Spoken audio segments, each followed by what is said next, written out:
你可能成日聽到人講，要保持身體健康就一定要補鐵，但你又知唔知，其實有種非常關鍵嘅微量元素，如果缺乏咗佢，就算你食再多嘅鐵質補充劑，你嘅身體都根本冇辦法好好吸收同利用。呢個驚人嘅秘密，好多人都唔知㗎。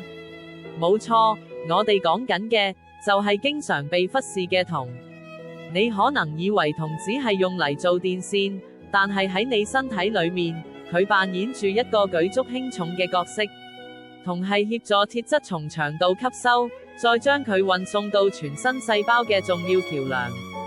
冇咗佢，鐵質就好似一盤散沙，完全發揮唔到佢做血同混養嘅作用，你就會感到疲倦，冇晒精神。